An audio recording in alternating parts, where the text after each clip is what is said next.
نحمد و نصلی علی رسولہ الکریم اما بعد فاعوذ باللہ من الشیطان الرجیم بسم اللہ الرحمن الرحیم ان اللہ و ملائکتہ یصلون علی النبی یا ایہا الذین آمنوا صلوا علیہ وسلموا تسلیما اللہم صلی علی سیدنا و مولانا محمد و علی آلہ وسلم۔ پچھلے کافی بیانات سے ہم جو بیان کر رہے ہیں وہ زبان کی آفتوں کے بارے میں ہے کہ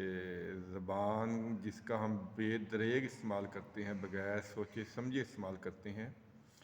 اس کی وجہ سے قیامت والے دن ہمارا کیا اثر ہوگا۔ تو آج بھی اسی سلسلے میں بیان ہے۔ آج جو حدیث ہم سماعت کریں گے وہ سنن ابی داؤد کی حدیث ہے اور سعید بن زید رضی اللہ تعالیٰ عنہ اس کے راوی ہیں۔ 4876 4876 یہ اس کا نمبر ہے۔ تو وہ روایت کرتے ہیں کہ نبی پاک صلی اللہ علیہ وسلم نے ارشاد فرمایا، بہت بڑی زیادتی ہے، بہت بڑی زیادتی ہے کسی مسلمان کے ساتھ، وہ یہ ہے کہ اس کی ناحق بے عزتی کی جائے۔ چھوٹی سی حدیث ہے، الفاظ بہت کم ہیں، لیکن جو مفہوم ہے وہ بہت بڑا ہے کہ کسی مسلمان کے ساتھ بہت بڑی زیادتی ہے۔ یہ سب سے بڑی زیادتی ہے کہ ہم بغیر کسی وجہ کے ہم اس کو ذلیل کریں، اس کو رسوا کریں، اس کی دل آزاری کریں۔ یہ زبان کے ذریعے ہوتی ہے زیادہ تر، کہ اگر خدا نے ہمیں کوئی عہدہ دے دیا ہے یا کوئی 4 پیسے دے دیے ہیں اور کچھ لوگ ہمارے متحد ہیں، اگر کوئی غلطی وہ نہ بھی کریں تو پھر بھی ہم ان کو ڈانٹنا، ان کو ذلیل کرنا یہ اپنا فرض عین سمجھتے ہیں۔ خاص طور پہ جو سرکاری دفاتر میں حضرات ہوتے ہیں، جو کرسیوں پہ بیٹھے ہوتے ہیں، وہ اپنے چھوٹے ملازموں کو ذلیل کرنا یہ سمجھتے ہیں کہ یہ ہمارے فرائض میں شامل ہے۔ تو نبی پاک صلی اللہ علیہ وسلم نے جو آخری وصیت فرمائی تھی، اب دیکھیں کتنی بڑی بات ہے کہ آخری وقت میں آپ یہ وصیت فرما رہی ہیں۔ ایک تو آپ نے نماز کے بارے میں فرمایا تھا کہ الصلاۃ الصلاۃ الصلاۃ، تو دوسری جو آپ نے وصیت فرمائی تھی کہ اپنے غلاموں پہ رحم کرنا، ان کو کھانا کھلانا، ان کے بچوں کو کھانا کھلانا، ان کو کپڑے پہنانا۔ تو یہ آپ صلی اللہ علیہ وسلم نے آخری وقت میں بھی امت کو یہی وصیت کی تھی۔ جب ہم اپنی زبان سے کسی کو ذلیل کر رہے ہوتے ہیں، کسی کی بے عزتی کر رہے ہوتے ہیں، تو ہم سوچ بھی نہیں سکتے، ہم اندازہ بھی نہیں لگا سکتے کہ اس کے دل پر اس وقت کیا بیت رہی ہوگی۔ وہ بے بسی کے عالم میں یا مجبوری کے عالم میں یا کسی مجبوری کی وجہ سے وہ ہمیں جواب نہیں دے رہا، وہ چپ ہے، لیکن یہ نہیں پتہ کہ اس کے دل میں کیا سوچ رہا ہوگا، وہ ہمیں کتنی بد دعائیں دے رہا ہوگا دل میں۔ کہ کہتے ہیں کہ تلوار کا زخم تو جلدی بھر جاتا ہے، لیکن یہ جو زبان کا زخم ہے یہ بہت دیر سے بھرتا ہے۔ اور ہم زبان کے فتنوں کے بارے میں ہی روایات سماعت کر رہے ہیں۔ اتنی روایات ہیں کہ میں حیران ہو گیا پڑھ کے کہ اتنا نازک معاملہ ہے کہ جس کے بارے میں ہمیں پتہ ہی نہیں ہے۔ ایک روایت میں یہ آتا ہے کہ قبر میں انسان پچھتاوے کے لحاظ سے اتنا، یعنی وہ پچھتا رہا ہوگا اپنی زبان درازی کی وجہ سے، کہ وہ اپنے جسم کو اپنے دانتوں سے کاٹ رہا ہوگا، نوچ رہا ہوگا کہ کاش میں نے دنیا میں کسی کی دل آزاری نہ کی ہوتی، کسی کو بے عزت نہ کیا ہوتا، کسی کو ذلیل نہ کیا ہوتا، کسی کی عزت پہ حملہ نہ کیا ہوتا۔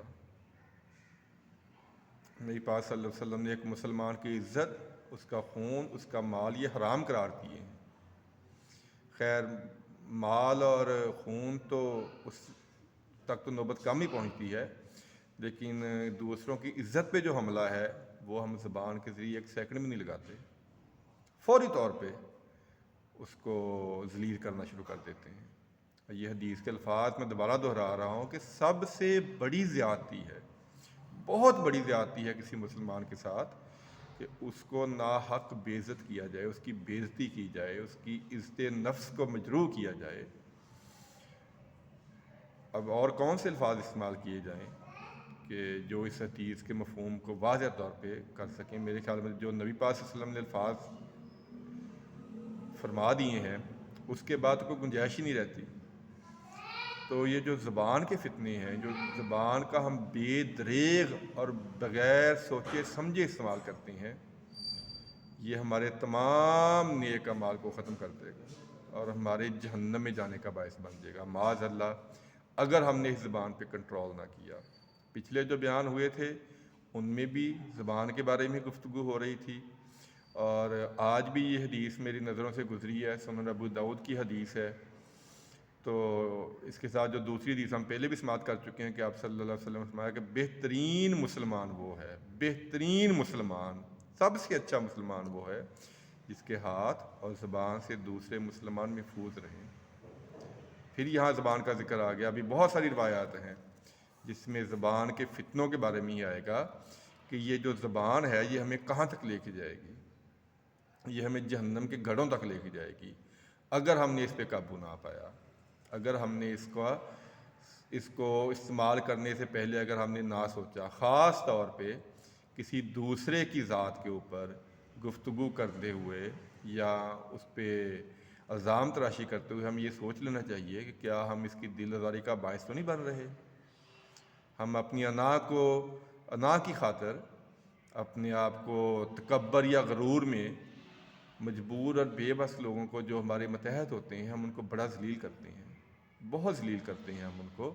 اور نبی پاک صلی اللہ علیہ وسلم نے اس سے سختی سے منع کیا ہے۔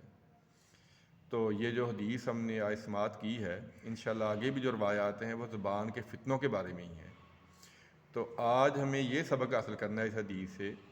کہ ہمیں کسی بھی مسلمان کی بے عزتی نہیں کرنی، اس کی دل آزاری نہیں کرنی، اگر کوئی ہمارے متحد ہے کوئی غلطی بھی کر لے تو ہمیں درگزر سے کام لینا چاہیے۔ خدا نہ کرے ہم کسی کے متحد آ جائیں تو پھر ہمارا کیا بنے گا۔ بہت ساری روایتیں انشاءاللہ آگے بھی بیان ہوں گی۔ اللہ تعالیٰ سے دعا ہے کہ اللہ تعالیٰ ہمیں زبان کے فتنے سے بچائے، زبان پہ قابو رکھنے کی توفیق عطا فرمائے اور سوچ سمجھ کے اس کا استعمال کرنے کی توفیق عطا فرمائے۔ اللہ تعالیٰ کسی بھی دوسرے مسلمان کی دل آزاری سے اور بے عزتی سے ہمیں محفوظ رکھے۔ آمین ثم آمین۔ السلام علیکم ورحمۃ اللہ وبرکاتہ۔